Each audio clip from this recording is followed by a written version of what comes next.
Hi, this is Pastor Josh from First Baptist of Queen. Thank you for joining us as we read through God's Word every single day. Today we are starting in 1 Kings chapter 5, verse 1. Now Hiram, king of Tyre, sent his servants to Solomon when he heard that they had anointed him king in place of his father, for Hiram always loved David. And Solomon sent word to Hiram, "You know that David my father could not build a house for the name of the Lord his God because of the warfare with which his enemies surrounded him until the Lord put them under the soles of his feet. But now the Lord my God has given me rest on every side. There is neither adversary nor misfortune. And so I intend to build a house for the name of the Lord my God, as the Lord said to David my father. Your son, whom I will set on your throne in your place, shall build the house for my name.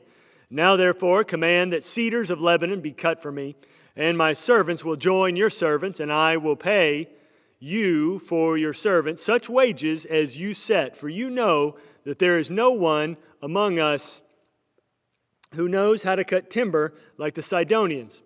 As soon as Hiram heard the words of Solomon, he rejoiced greatly and said, "Blessed be the Lord this day, who has given to David a wise son to be over this great people." And Hiram sent to Solomon, saying, "I have heard the message that you have sent to me. I am ready to do all you desire in the matter of cedar and cypress timber. My servants shall bring it down to the sea from Lebanon, and I will make it into rafts to go by sea to the place you direct. And I will have them broken up there, and you shall receive it. And you shall meet my wishes by providing food for my household." So Hiram supplied Solomon with all the timber of cedar and cypress that he desired, while Solomon gave Hiram 20,000 cores of wheat as food for his household and 20,000 cores of beaten oil. Solomon gave this to Hiram year by year, and the Lord gave Solomon wisdom as he promised him. And there was peace between Hiram and Solomon, and the two of them made a treaty. King Solomon drafted forced labor out of all Israel, and the draft numbered 30,000 men, and he sent them to Lebanon 10,000 a month in shifts. They would be a month in Lebanon and 2 months at home. And Adoniram was in charge of the draft. Solomon also had 70,000 burden bearers and 80,000 stone cutters in the hill country, besides Solomon's 3,300 chief officers who were over the work, who had charge of the people who carried on the work. At the king's command, they quarried out great costly stones in order to lay the foundation of the house with dressed stones. So Solomon's builders and Hiram's builders and the men of Gebal did the cutting and prepared the timber and the stone to build the house. Chapter 6, verse 1. In the 480th year of the people of Israel, after the people of Israel came out of the land of Egypt, in the 4th year of Solomon's reign over Israel, in the month of Ziv, which is the 2nd month, he began to build the house of the Lord. The house that King Solomon built for the Lord was 60 cubits long. That's 90 feet. A cubit's about 1.5 feet, give or take. 20 cubits wide and 30 cubits high. The vestibule in front of the nave of the house was 20 cubits long, equal to the width of the house, and 10 cubits deep in front of the house. And he made for the house windows with recessed frames. He also built a structure against the wall of the house, running around the walls of the house, both the nave and the inner sanctuary. And he made side chambers all around. The lowest story was 5 cubits broad. The middle one was 6 cubits broad, and the third was 7 cubits broad. For around the outside of the house he made offsets on the wall in order that the supporting beams should not be inserted into the walls of the house. When the house was built, it was with stone prepared at the quarry, so that neither hammer nor axe nor any tool of iron was heard in the house while it was being built. The entrance for the lower story was on the south side of the house, and one went up by stairs to the middle story, and from the middle story to the third. So he built the house and finished it. And he made the ceiling of the house of beams and planks of cedar. He built the structure against the whole house, 5 cubits high, and it was joined to the house with timbers of cedar. Now the word of the Lord came to Solomon concerning this house that you are building. If you will walk in my statutes and obey my rules and keep all my commandments and walk in them, then I will establish my word with you, which I spoke to David your father. And I will dwell among the children of Israel, and will not forsake my people Israel. So Solomon built a house and finished it. He lined the walls of the house on the inside with boards of cedar. From the floor to the house, from the floor of the house to the walls of the ceiling, he covered them on the inside with wood, and he covered the floor of the house with boards of cypress. He built 20 cubits of the rear of the house with boards of cedar from the floor to the walls. And he built this within as an inner sanctuary, as the most holy place. The house, that is, the nave in front of the inner sanctuary, was 40 cubits long. The cedar within the house was carved in the form of gourds and open flowers. All was cedar, no stone was seen. The inner sanctuary he prepared in the innermost part of the house to set there the ark of the covenant of the Lord. The inner sanctuary was 20 cubits long, 20 cubits wide, and 20 cubits high, and he overlaid it with pure gold. He also overlaid an altar of cedar. And Solomon overlaid the inside of the house with pure gold, and he drew chains of gold across in front of the inner sanctuary and overlaid it with gold. And he overlaid the whole house with gold until all the house was finished.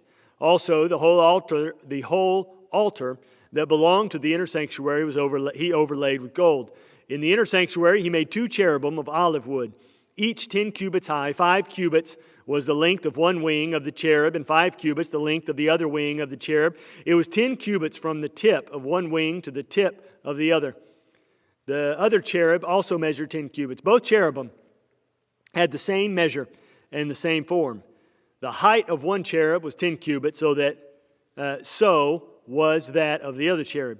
He put the cherubim in the innermost part of the house, and the wings of the cherubim were spread out so that a wing of one touched the one wall and a wing of the other cherub touched the other wall.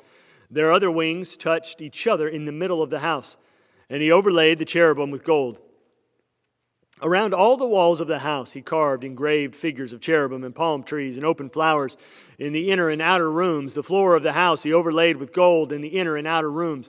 For the entrance to the inner sanctuary he made doors of olive wood.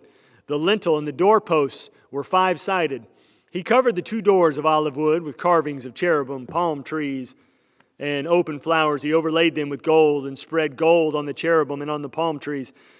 So also he made for the entrance to the nave doorposts of olive wood in the form of a square, and 2 doors of cypress wood.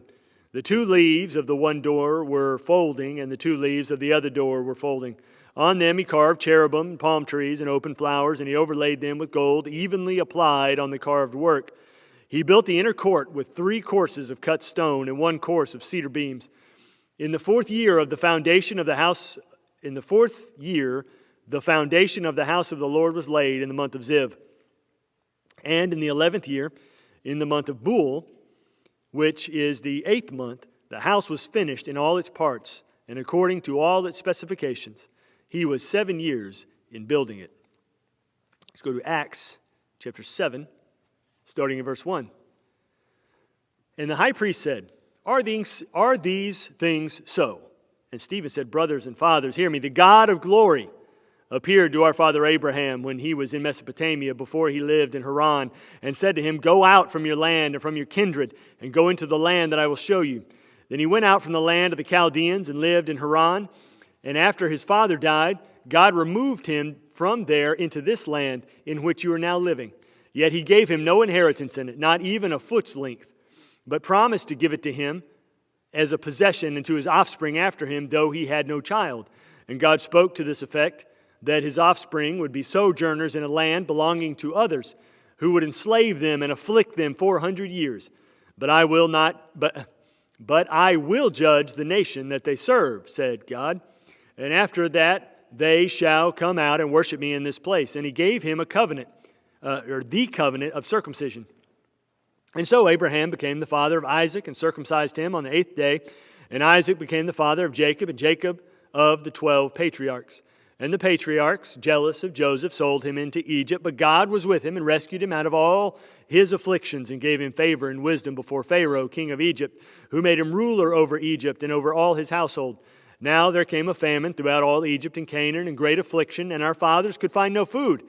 But when Jacob heard that there was grain in Egypt, he sent out our fathers on their first visit. And on the second visit, Joseph made himself known to his brothers, and Joseph's family became known to Pharaoh. And Pharaoh sent and summoned Jacob his father and all his kindred, 75 persons in all. And Jacob went down into Egypt, and he died, and he and our fathers. And they were carried back to Shechem and laid in the tomb that Abraham had bought for a sum of silver from the sons of Hamor in Shechem. Stephen is reminding them of all God has done, and he's leading to a specific point. He's going to speak about Jesus, but he's giving the full picture. Verse 17. But as the time of the promise drew near, which God had granted to Abraham, the people increased and multiplied in Egypt until there arose over Egypt another king who did not know Joseph. He dealt shrewdly with our race and forced our fathers to expose their infants so that they would not be kept alive. At this time Moses was born, and he was beautiful in God's sight. And he was brought up for 3 months in his father's house. And when he was exposed, Pharaoh's daughter adopted him and brought him up as her own son. And Moses was instructed in all the wisdom of the Egyptians, and he was mighty in his words and deeds. When he was 40 years old, it came into his heart to visit his brothers, the children of Israel. And seeing one of them being wronged, he defended the oppressed man and avenged him by striking down the Egyptian. He supposed that his brothers would understand that God was giving them salvation by his hand, but they did not understand. And on the following day he appeared to them as they were quarreling and tried to reconcile them, saying, Men, you are brothers. Why do you wrong each other? But the man who was wronging his neighbor thrust him aside, saying, Who made you a ruler and a judge over us? Do you want to kill me as you killed the Egyptian yesterday? At this retort, Moses fled and became an exile in the land of Midian, where he became the father of 2 sons. Let's jump over to Psalm 127, a song of ascents of Solomon, verse 1. Unless the Lord builds the house, those who build it labor in vain. Unless the Lord watches over the city, the watchman stays awake in vain. It is in vain that you rise up early and go late to rest, eating the bread of anxious toil, for he gives to his beloved sheep. Behold, children are a heritage from the Lord, the fruit of the womb a reward. Like arrows in the hands of a warrior are the children of one's youth. Blessed is the man who fills his quiver with them. He shall not be put to shame when he speaks with his enemies in the gate. Proverbs 16, verse 28. A dishonest man spreads strife, and a whisperer separates close friends. A man of violence entices his neighbor and leads him in a way that is not good. Whoever winks his eyes plans dishonest things. He who purses his lips brings evil to pass. So thank you for joining us as we read through God's Word every day. I hope you'll come back tomorrow as we continue to walk